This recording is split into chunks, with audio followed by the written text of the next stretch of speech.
ದರ ಕುಸಿತ ರಸ್ತೆ ತಡೆದು ಪ್ರತಿಭಟಿಸಿದ ರೈತರು.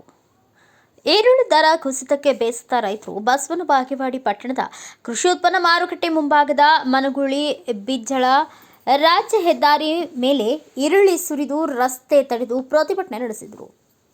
ಡಿವೈಎಸ್ಪಿ ಬಲ್ಲಪ್ಪ ನಂದಗಾವಿ, ಪಿಐ ಗುರು ಶಾಂತ ದಾಶಾಳ್ ಸ್ಥಳಕ್ಕೆ ಭೇಟಿ ನೀಡಿ ರಸ್ತೆ ಸಂಚಾರಕ್ಕೆ ತೊಂದರೆಯಾಗದಂತೆ ಕ್ರಮ ವಹಿಸಿದರು. ಬೆಂಗಳೂರಿನಲ್ಲಿ 2500 ಸಿಗುವ ಈರುಳ್ಳಿಗೆ ಬಸವನ ಬಾಗೇವಾಡಿ ಮಾರುಕಟ್ಟೆಯಲ್ಲಿ ಕೇವಲ 2300 ಕೇಳ್ತಿದ್ದಾರೆ. ಇದರಿಂದ ಕೂಲಿಯೂ ಸಿಗುತ್ತಿಲ್ಲ. ವಿಜಯಪುರದಲ್ಲಿ ಹೆಚ್ಚಿನ ದರಕ್ಕೆ ಈರುಳ್ಳಿ ಮಾರಾಟವಾಗಿದೆ.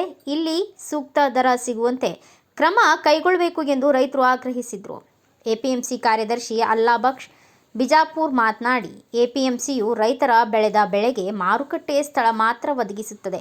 ಎಪಿಎಂಸಿ ದರ ನಿಗದಿಪಡಿಸುವುದಿಲ್ಲ. ಯಾವುದೇ ವ್ಯಾಪಾರಸ್ಥರಿಂದ ರೈತರಿಗೆ ತೊಂದರೆಯಾದರೆ ಅಂಥವರ ಮೇಲೆ ಕ್ರಮ ಕೈಗೊಳ್ಳಬೇಕು.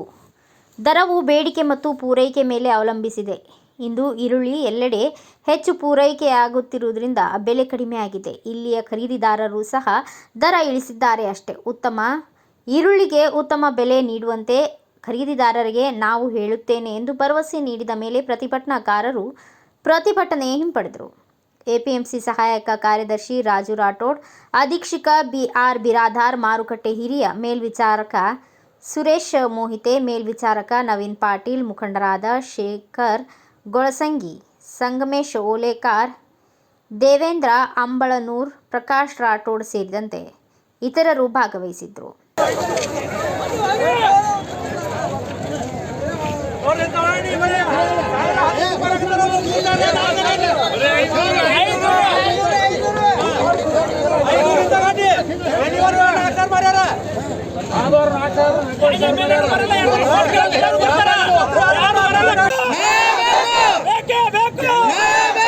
ರೈತರ ಸಂಘಕ್ಕೆ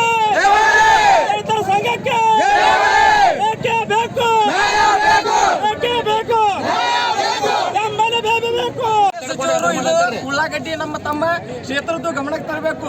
ಯಾಕಂತಂದ್ರೆ ಕಬ್ಬಿನ ರೇಟ್ ಏರಿಸಿರಿ, ಮೆಕ್ಕೆಜೋಳ ಬೆಂಬಲ ರೇಟ್ ಕೊಟ್ಟಿರಿ. ಉಳ್ಳಾಗಡ್ಡಿದು ಸಹಿತ ನಮ್ಮ ಶಾಸಕರು, ಮಂತ್ರಿಗಳು, ಕೃಷಿ ಮಂತ್ರಿಗಳು, ನಮ್ಮ ಶಿವಾನಂದ ಪಾಟೀಲ್ರು ತಮ್ಮ ಕ್ಷೇತ್ರಕ್ಕೆ ಹೋರಾಟ ನಡೆದೈತಿ. ತಮ್ಮ ಕ್ಷೇತ್ರಕ್ಕೆ ಸರಿಯಾಗಿ ನ್ಯಾಯ ಒದಗಿಸಿಕೊಡ್ಬೇಕು. ಯಾಕಂತಂದ್ರೆ ತಮ್ಮ ಕ್ಷೇತ್ರದಲ್ಲಿ ಉಳ್ಳಾಗಡ್ಡಿ ಬೆಳೆಗಾರರದಾರ. ಆದ ಕಾರಣದಿಂದ ಮಾನ್ಯ ಸಚಿವರು ಗಮನಕ್ಕೆ ತಂದಿದ್ದೆವು. ಮಾನ್ಯ ಸಚಿವರು ನಮ್ಮ ನ್ಯಾಯಕ್ಕೆ ಸ್ಪಂದಿಸ್ತಾರ, ರೇಟ್ ಒದಗಿಸ್ತಾರಂದು ನಾವು ಭಾವಿಸಿದ್ದೆವು, ವಿಶ್ವಾಸ ಇಟ್ಟೆವು. ಆ ಮಾನ್ಯ ಸಚಿವರು ಬಂದು ಈ ನಮ್ಮ ಉಳ್ಳಾಗಡ್ಡಿ ಹೋರಾಟಕ್ಕೆ ಬೆಂಬಲ ಕೊಟ್ಟು ಒಂದು ಸರಿಯಾದ ರೇಟ್ ಕೊಡ್ಬೇಕಂತ ಮಾನ್ಯ ಸಚಿವರಲ್ಲಿ ವಿನಂತಿ ಮಾಡಿದ್ದೀವಿ.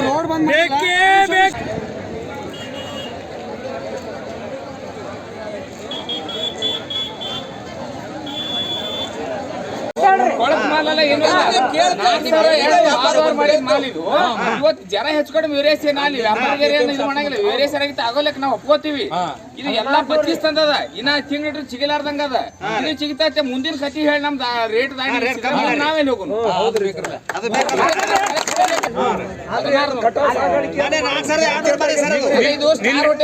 ನಿನ್ನೆ ಬೆಂಗಳೂರದವ್ರು ಬಂದು ಹೊಲ ಇಲ್ಲಿ ಬಾಗೇಡಿ ಎಪಿಎಂಸಿ ನಾವು ತಂದೆವು.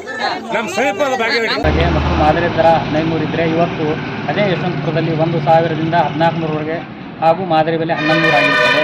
ದಪ್ಪ ಮಾಲು ನಿನ್ನೆ 2000ದಿಂದ 3500 ಮತ್ತು ಮಾದರಿ ಬೆಲೆ 2200 ಇದ್ದರೆ ಇವತ್ತು ದಪ್ಪ ಮಾಲು 1400ರಿಂದ 2800 ಮತ್ತು ಮಾದರಿ ಬೆಲೆ 1600 ಆಗಿರುತ್ತದೆ ಎಂದು ಹೇಳಿ ತಿಳಿಸಿ, ನಿಮ್ಮ ಸೈಜಿನ ಗಾತ್ರಕ್ಕೆ ಅವರು ದರ ಕೂಗ್ತಾರೋ ಇಲ್ಲವೋ ಎನ್ನುವುದನ್ನು ನೋಡೋಣ ಅಂತೇಳಿ ನಮ್ಮ ಡಿವೈಎಸ್ಪಿ ಸಾಹೇಬರು ಎಲ್ಲ ರೈತರಿಗೆ ಉಳ್ಳಾಗಡ್ಡಿ ಸವಾಲಿನ ಅಂಗಡಿಗಳಿಗೆ ಕರೆಕೊಂಡು ಹೋಗಿ ಅವರ ಎಲ್ಲರ ಸಮಕ್ಷಮದಲ್ಲಿ ಸವಾಲು ಮಾಡಲಾಯಿತು. ಇವತ್ತು ನಮ್ಮ ಮಾರುಕಟ್ಟೆಯಲ್ಲಿ ಚಿಕ್ಕ ಪೀಚಿ ಮಾಲು 200ರಿಂದ 500, ಮಧ್ಯಮ ಗಾತ್ರದ ಮಾಲು 1000ರಿಂದ 1500 ಮತ್ತು ದಪ್ಪ ಮಾಲು 2000ರಿಂದ 2500ವರೆಗೆ ಎಲ್ಲ ಸವಾಲಾಗಿ ಎಲ್ಲ ಮಾಲು ಕೂಡ ವ್ಯಾಪಾರಸ್ಥರು ಖರೀದಿ ಮಾಡಿರ್ತಾರೆ.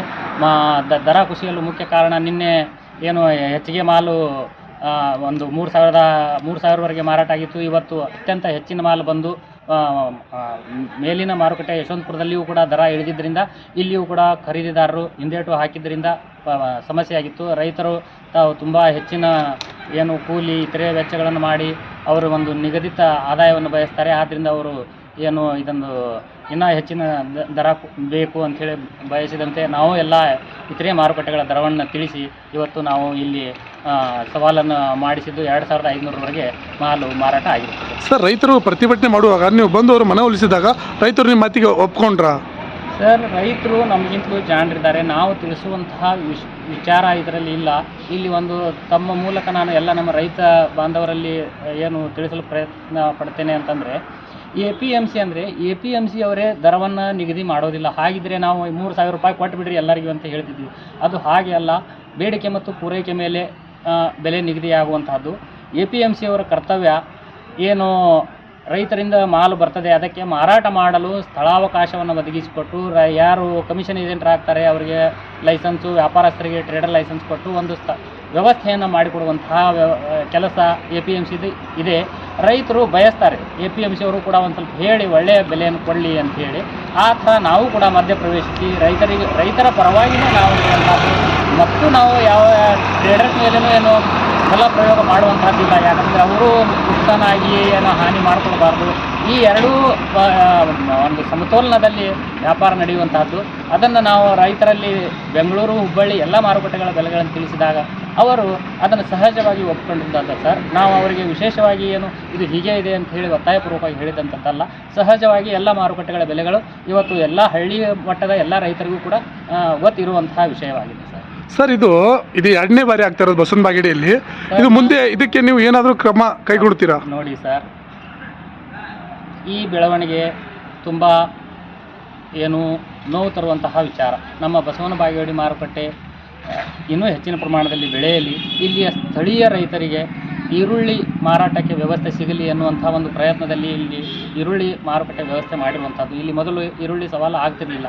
ಇಲ್ಲಿಯ ರೈತರು ದೂರದ ಬೆಂಗಳೂರು ಇಲ್ಲವೇ ನಮ್ಮ ವಿಜಯಪುರ ಮುಖ್ಯ ಮಾರುಕಟ್ಟೆಯ ಭಾಗವನ್ನು ನಮ್ಮ ಏನು ಉಳ್ಳಾಗಡ್ಡಿ ವ್ಯಾಪಾರಸ್ಥರು ಅಲ್ಲಿಗೆ ತರಬೇಕು, ಇಲ್ಲ ಸೊಲ್ಲಾಪುರ ಹೋಗಬೇಕು, ಹುಬ್ಬಳ್ಳಿ ಹೋಗಬೇಕು ಅನ್ನುವಂಥ ವ್ಯವಸ್ಥೆ ಇತ್ತು. ಇವತ್ತು ನಮ್ಮಲ್ಲಿ ಇಲ್ಲಿ ಕನಿಷ್ಠ ಒಂದು 25 ಟ್ರಕ್ ಮಾಲ್ ಬಂದಿರುವಂಥದ್ದು. ಈ ಒಂದು ಮೂಲಭೂತ ಸೌಲಭ್ಯ ನಾವು ಇಲ್ಲಿ ಒದಗಿಸಿದ್ದೀವಿ. ಇದಕ್ಕೆ ಈ ಏನು ಮಾರುಕಟ್ಟೆಯ ದರವನ್ನು ಗಮನಿಸಿ ಅದು ಸರಿಯಾಗಿದ್ದರೆ ಈ ತರಹದ ಪ್ರತಿಭಟನೆ ಮಾಡುವುದು ಮತ್ತು ಒಂದು ತೊಂದರೆ ಕೊಡುವಂತಹದ್ದು ಉತ್ತಮ ಬೆಳವಣಿಗೆ ಅಲ್ಲ.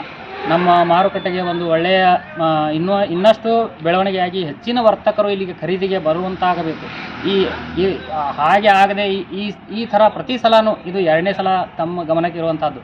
ಇದೇ ಥರ ಮತ್ತೊಮ್ಮೆ ಆದರೆ ಬರ್ತಕ್ಕಂತಹ ಖರೀದಿದಾರರು ಬರದೇ ಇದ್ದರೆ ಇಲ್ಲಿ ಸ್ಪರ್ಧಾತ್ಮಕ ಬೆಲೆಗೆ ತೊಂದರೆ ಆಗ್ತದೆ. ಆದ್ದರಿಂದ ನಾನು ಸ್ಥಳೀಯ ಮತ್ತು ಇತರೆ ಎಲ್ಲ ರೈತ ಬಾಂಧವರಲ್ಲಿ ವಿನಂತಿ ಮಾಡಿಕೊಳ್ಳುವುದೇನಂತಂದರೆ, ಎಲ್ಲ ಒಂದು ಸಹಕಾರದಿಂದ ಮಾಡಬೇಕಾದಂಥದ್ದು. ಎಲ್ಲಿಯಾದರೂ ಒಂದು ತೊಂದರೆ ಆದರೆ ಅದನ್ನು ನಮ್ಮ ಸಿಬ್ಬಂದಿ ಗಮನಕ್ಕೆ ತಂದು ನಾವು ಅಲ್ಲಿ ಹಾಜರನೇ ಇರ್ತಾರೆ, ಅದನ್ನು ಸರಿಪಡಿಸ್ಕೊಳ್ಬೇಕೇ ಹೊರತು ಇದನ್ನು ಎಲ್ಲ ರೈತರಿಗೂ ತೊಂದರೆ ಕೊಡುವಂಥದ್ದು ಆಗಬಾರ್ದು. ಇವತ್ತು ತಾವು ಗಮನಿಸಿರಬಹುದು, ಸಾಯಂಕಾಲ 4:30 ಗಂಟೆಗೆ ಎಲ್ಲ ವರ್ತಕರು ಕೂಡ ದೂರ ಹೋಗಿದ್ದಾರೆ. ನಾವು ಇವತ್ತು ಆದಂತಹ ಮಾಲನ್ನು ನಾವು ಬೆಂಗಳೂರಿಗೆ ಕಳಿಸ್ಬೇಕಾದ್ರೆ ನಾವು ಹೇರಬೇಕು. ಯಾವಾಗ ನಾಳೆ ಬೆಳಿಗ್ಗೆ ಬೆಂಗಳೂರಿನ ಸವಾಲಿಗೆ ನಮ್ಮ ಮಾಲು ಹೋಗಿ ತಲುಪದೇ ಇದ್ದರೆ ನಮಗೆ ತುಂಬ ತೊಂದರೆ ಆಗ್ತದೆ ಅನ್ನುವಂತಹ ಮಾತನ್ನು ವರ್ತಕರು ಹೇಳಿರುವಂಥದ್ದು. ಅದು ಎಲ್ಲ ರೈತರಿಗೂ ಕೂಡ ಗೊತ್ತಿರುವಂಥದ್ದು. ಆದ್ದರಿಂದ ಸವಾಲು ಏನಿದೆ 2 ಗಂಟೆಗೆ ಮುಗಿಯುವ ಅಂತ ಒಂದು ಕ್ರಮವನ್ನು ಇಡಬೇಕು ಅಂತೇಳಿ ನಾನು ತಮ್ಮ ಮೂಲಕ ಎಲ್ಲ ರೈತ ಬಾಂಧವರಲ್ಲಿ ವರ್ತಕರಲ್ಲಿ ನಾನು ವಿನಂತಿಸ್ಕೊಳ್ತೇನೆ ಸರ್. ನಾನು ಅಲ್ಲಾಬಕ್ಷ್ ಬಿಜಾಪುರ ಕಾರ್ಯದರ್ಶಿ, ಕೃಷಿ ಉತ್ಪನ್ನ ಮಾರುಕಟ್ಟೆ ಸಮಿತಿ, ವಿಜಯಪುರ, ನಮ್ಮ ಬಸವನ ಬಾಗೇವಾಡಿ ಉಪ ಮಾರುಕಟ್ಟೆ. ಕೃಷ್ಣ ರಾಠೋಡ್, ಭಾರತ ವೈಭವ ನ್ಯೂಸ್, ಬಸವನ ಬಾಗೇವಾಡಿ.